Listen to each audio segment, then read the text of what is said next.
Thanks for having a look at today's video, and I know it's long overdue and it's been months, but if you followed some of my other videos, I had a bit of dental work done, and then Christmas, New Year's, school holidays and a few other things happening. So unfortunately that break turned into a lot longer than what I wanted, but I guarantee I'm back and getting videos done. So we're continuing on today with the GHQ Micro Armour MH-53J Pave low for the US Air Force that we were building, and then we'll get back onto those Amtraks and finish them off, and we'll start a new project, and I'll answer all the messages that I've got and emails and stuff. I'll get to them today as well. But to start with, we're just looking at that Pave low.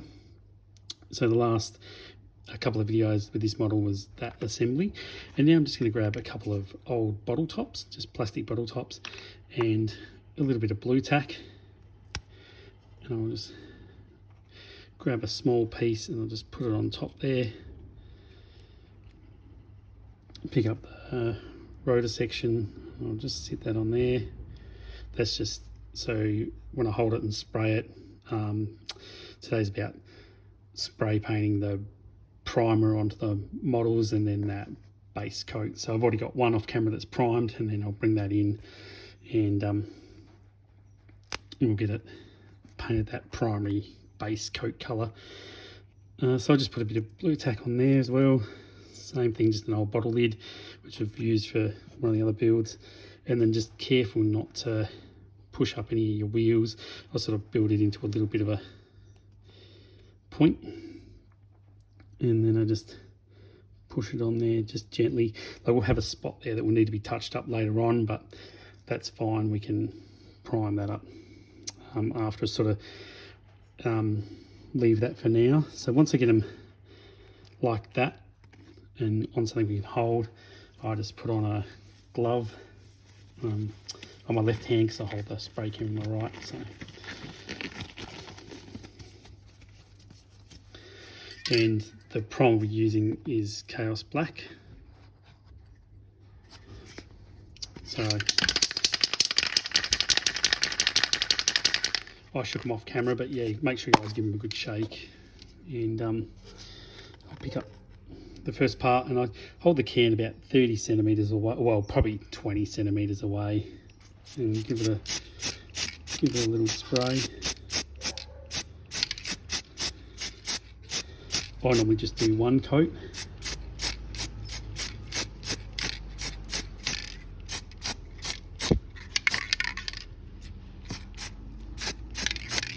Sorry about that car. So just, yeah, give it a bit of a coat like that. Get it looking good. Put that off to the side. Main part, the helicopter, and just hit it from every angle. I just try not to overspray too much or get it on too thick. I have two trains of thought. One's like a real thin coat, then come back and do another real thin coat, or try and go a little bit heavier and just do the one base coat. But here we'll probably go over it again.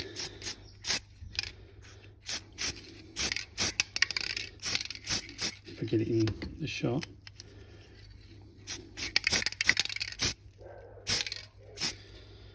So just like that. I've got a coat of primer on that. So I'll put that one off to the side, and I'll bring in the one I sprayed earlier about an hour ago. So I've let that paint dry for about an hour, the primer, and that was one of the questions I got asked about how long to leave paint on a model before I go to the next stage. About an hour. Yeah, give it an hour. You can give it as long as you want, but I know typically an hour, and then I feel comfortable with going over it again. So the next colour we're going to use, which is going to be the primary base colour for the model, is going to be AS2 light grey.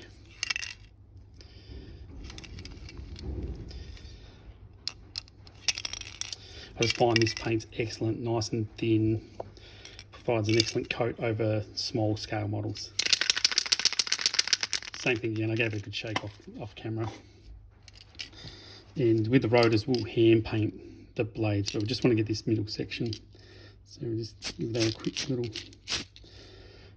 bit of paint, and the rest we'll paint after. So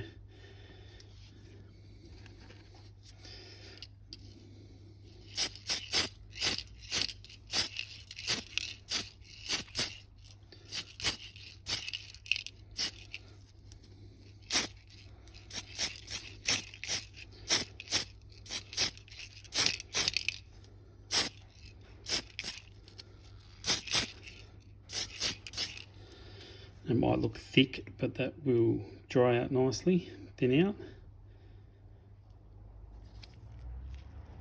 So that looks good. So that's our base colour one done, and then there's our primed one. Take that glove off.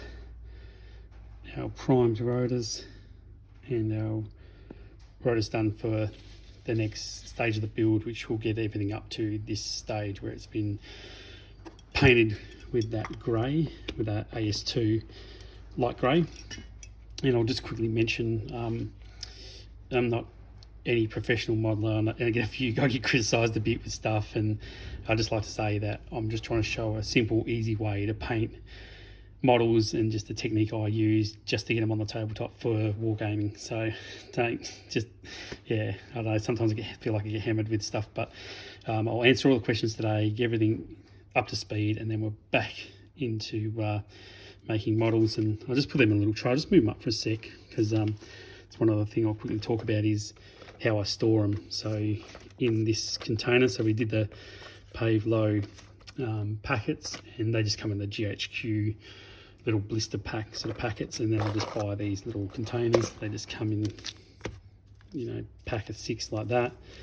Any cheap little container can store it. And the reason I go small containers is because of small parts, and then any spare parts, and I just put everything I have left over in one of these containers, the instruction books, everything, any little bits and pieces, and then if I ever need them, I've got them there. But not that I'll probably need them, but just for organisation. But yeah, they're sorted in there. And thank you very much for watching the video. Thanks to all my subscribers who stuck with me through what was, you know, Christmas and New Year's, and yeah, my dental work and stuff, and now I'm back on track. So definitely another video in the next couple of days. Thank you very much for watching, and keep building, keep modeling, keep doing what you guys do. It's awesome. I'll catch you on the next video.